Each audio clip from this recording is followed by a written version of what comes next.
Hello guys, gals, non-binary pals, and waterfowls. It's me, Big Mike, and you know what? It's getting close to my favorite time of the year, fam, Sage Week. And this year is Sage 23. The trailer just dropped, and so I wanted to share my reaction or my thoughts on some of these games. The actual trailer, I think, is about 27 minutes and some change. So we definitely will not be going through every single game. However, we will be watching bits and pieces. There's no way I can talk about every single game in this trailer in a single video. So if you're a game dev of one of the games I did not mention, please forgive me. But one really cool thing about Sage, and this never fails, fam, there's always at least one game that I didn't really pay attention to beforehand that blows me away at the event. Because a fun fact about Big Mike, I try to play every single game at Sage, or at least every single game my system can handle. And with that out of the way, let's jump into it. Now this trailer is starting off strong with Sonic Horizons. It's a very beautiful looking game, and I'm just very surprised at how far these fan games, these fan projects have come in such a short time. I started attending Sage in 2016 to 2017, and nothing like this was at those. So we've come a long way, baby. It's called Sonic Amateur Game Expo, but don't let that name fool you. So it's open to all franchises, even franchises that aren't games. Super Mario Bros. Star Scramble looks like it's going to be a fun and chaotic game to play. I look forward to checking it out, as Sage usually has some really amazing Mario fan games. Donno's Tale is an adorable platformer that's inspired by SNES era platformers. I had the pleasure of trying it at the last Sage, and so I look forward to seeing what's been added to this amazing game. Big Boy Boxing has been a favorite gem of mine that I've discovered here at Sage. I'm not a very big fan of sports games, but I really love this game, and I'm glad to see it's back with an expanded roster. Also, I really love the BoJack Horseman reference there with Mr. Adult Man. Cosmologica looks like it's set to be an amazing, very colorful, very intense shoot 'em up. I look forward to giving it a shot. It looks very unique, and I really do enjoy the character design here. Particularly the mask character. I really love that, and I think it's going to make an awesome boss. I don't know too much about Frogun Encore. However, I did play the original Frogun demo at Sage 2021, and that was one of the most memorable demos I tried at that Sage. It's a PS1 or N64 era styled platformer with a very unique gimmick. So if you can, please give this one a try. You will not be disappointed, fam. Adventure Kitty Drill Buster is another phenomenal game that I experienced at the last Sage. It's an intense, amazing mix of an action puzzle game. You have to strategically make your way to each checkpoint while avoiding enemies and collecting a certain amount of coins. And that's easier said than done, fam. Tech Pack looks like it's going to be an amazing retro arcade style game, kind of similar to Kick Scoop that was at the previous or one of the previous Sages. And in fact, the way the Sage is kind of set up, it reminds me a bit of Kick Scoop or Burger Time. Every Sage is always at least one amazing retro styled arcade indie game like this. These older style arcade games have a special place in my heart, and I look forward to checking this one out especially. Dormiveglia is another one of those amazing titles I've experienced at previous Sages, and it is a Metroidvania style game set in a very colorful, fantastical world. It's an interesting play, and it's one of my favorites. I always look forward to checking out the latest iteration at each Sage. David Gittkeen is one that I've seen at many Sages, and this iteration looks like it's going to be an intense ride. You know, it's always been an intense platformer, and their past iterations have included some really cool rail grinding mechanics. I'm not sure if they're going to return in this iteration or not, but I do hope so. Bun and Gun is yet another one that's really been around for quite a while, and this one, fam, has undergone quite the evolution. So I remember, I want to say maybe Sage 2016, 2017, maybe a little later than that. Back then, it was a 2D platformer. Now, fam, this right here looks like quite a step up from that. Now, I'm not trying to throw shade at 2D platformers, because in fact, 2D platformers are my favorite genre, but this is an impressive change here. Also, I really love the name Bun and Gun. The play on the genre Run and Gun is an amazing and catchy title, so kudos on that, fam. It just rolls off the tongue. Bun and Gun, Bun and Gun. Hero's Origin has me quite ecstatic, fam. It looks like it's going to be a fan game in which you can play with all the classic Sonic characters from the Sega Genesis or Mega Drive and Free2X era games, plus Amy Rose. I'm a huge fan of the classic Chaddix lineup, and I love it when they get more love in fan games and mods and such. So I'm looking forward to checking this one out, fam, and it's right here. Out of all the Sonic fan games I've seen in this trailer so far, this one has me the most excited. Killer Flow looks like it's going to be an action-packed, intense platformer. Now, it reminds me a lot of Gravity Runner, which is one of my favorite games, with the added element of enemies and traps that will try to harm you. So I look forward to checking this out. I'm really digging the design of the world. It looks like it's set in some type of cyber world. It almost reminds me of like Windows XP with that background. But I look forward to checking this game out, and I think you'll enjoy it too.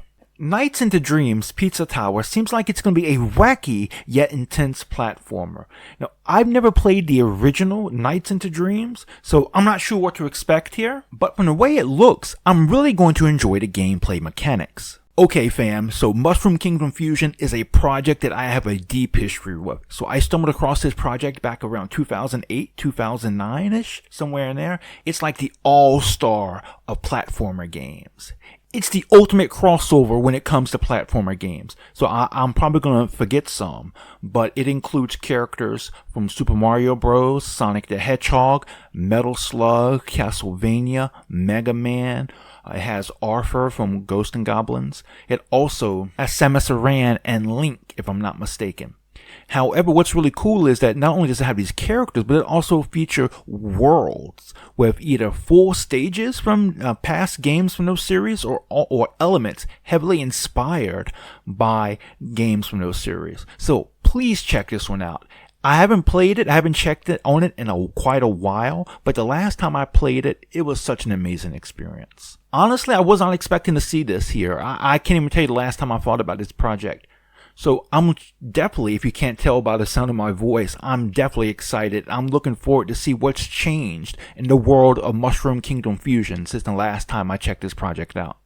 MF1 Aerostrike by LMG 3864 Games is an amazing tactical shoot-'em-up Vania. Now, if that name sounds familiar, then you probably remember that name because back this time last year, we had the episode of Coffee with Big Mike with the game dev, LMG. And LMG has been a big fan, a big supporter of the channel, and just a really all-around cool dude. He has an amazing game, and Aerostrike is such a phenomenal, unique experience. I've never experienced a tactical shoot-'em-up Vania before. The tactical element is on par with any first-person shooter. So fam, do yourself a favor and give this one a play. Okay fam, Sonic 3 Chronicles is the Sonic fan game that I am most excited about now. So I haven't seen this.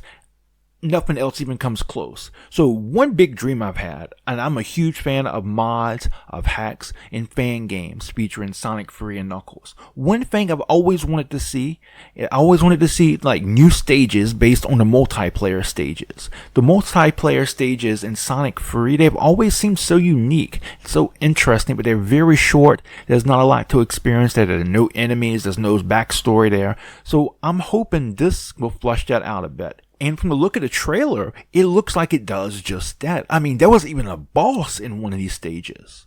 So I am super stoked for this one. Tales' Adventures was a unique game for the Sega Game Gear. It combined both platforming and RPG elements.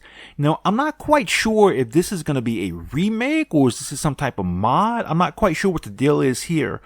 But in recent years, there's been a trend to remake Sega Game Gear Sonic games into a 16-bit game. Now, I'm not sure if that's the case here, but I will tell you the original Game Gear game was quite a unique experience. So if this is a remake of that, this is going to be a great experience to have, fam.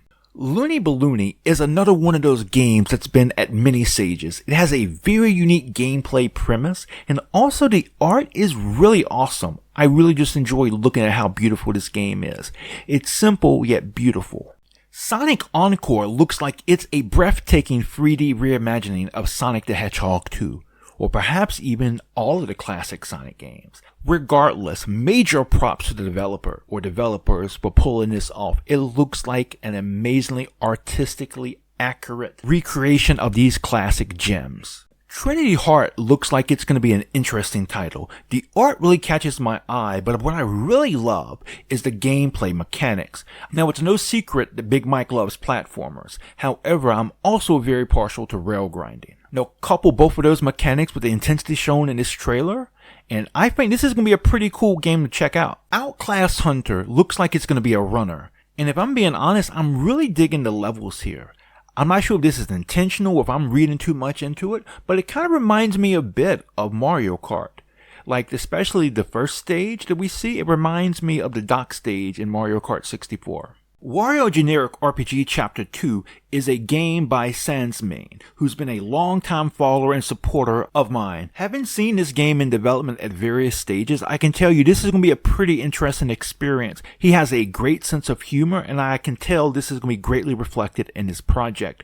Also, not only check this game out, but be sure to give Sansmain a follow on Twitter. Sonic: The Return of Fire Breath seems like it's going to be a rather funny and humorous fan game based on Sonic 3. Now, Fire Breath is the first mini-boss you face when you play Sonic 3. He's the Angel Island Zone 1 sub-boss or Zone 1 mini-boss. And I just really love how when all else fails, and this Sonic just jabs Fire Breath. Cory and the Dead 3.5 looks like it's set to be an awesomely humorous joke game. Some people don't really enjoy games like this. However, I do. I really find these games to be quite humorous, and sometimes they can be really genius with how they put disparate elements together to make a really interesting and oftentimes funny experience. Can't wait to see Sonic go toe-to-toe with Buzz Lightyear. Now, being a member of the bird cult, you know I'd have to talk about Ducky's delivery service. Any type of game with a waterfowl is right up my alley, fam. Now, I do kind of get some kind of hint of like Paperboy here, but not quite as chaotic. The pace seems to be really relaxed, and unlike Paperboy, there doesn't seem to be any stage hazards to deal with. Also, it's really wonderfully made. It's very easy to look at, it's beautiful, and it's bright. Now, I really love Espa Girls. It really catches my eye. I love the design of the level or the theme of the level. I love how it's all Millennium technology based, technology computers, software, etc. based around the year 2000. And I found it to be really accurately designed. You know, the media player, the part that you used to plug into the back of your computer to use a mouse. Mouses back then, or mice back then, didn't use a USB cable, unfortunately. It was a headache, fam. But anyway, I love the design of the characters. The anime aesthetic is right up my alley. Hoptics really catches my eye because it is not only a fast-paced platformer with a lot of grinding action, but the backgrounds are very scenic and very easy to look at. They're very easy on the eyes and very beautiful and easy to get lost in. So major props to the artist that worked on Hoptics. Honey Bunny seems like it's another N64 or PS1 era platformer with a casino type theme. I really like the character design here, and the gimmick seems rather intriguing. Cosmic Ball is another one of those fantastic games that's been featured at many Sages.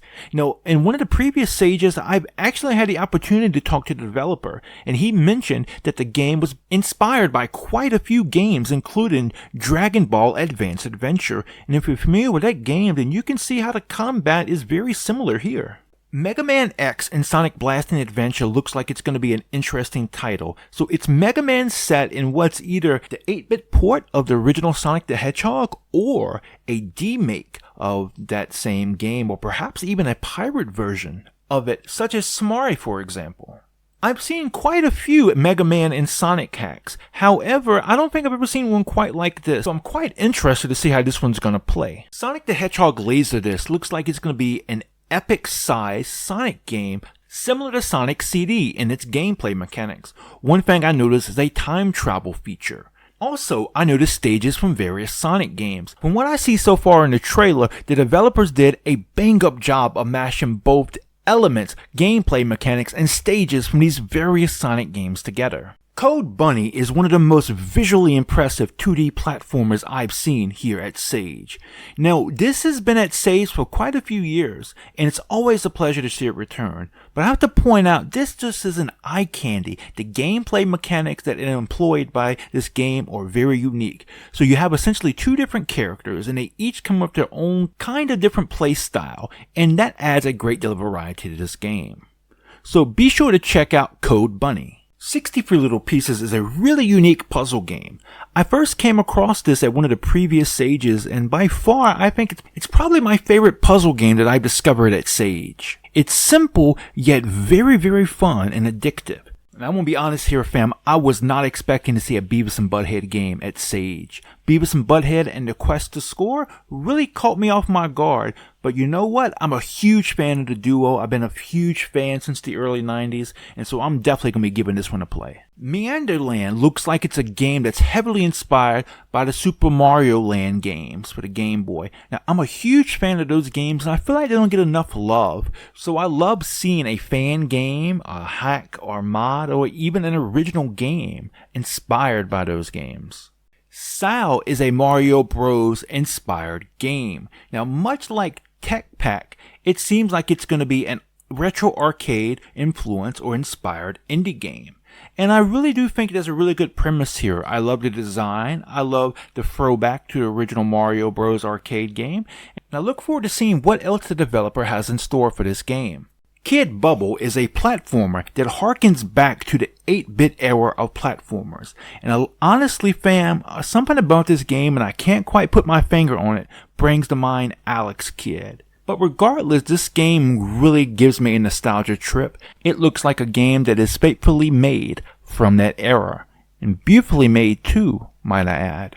And the last game I want to talk about is Luigi and the Quest for Nothing. I'm not sure if it's exactly accurate to call this a Mario fan game, considering the fact that Mario isn't in the title. So it's all about Luigi here.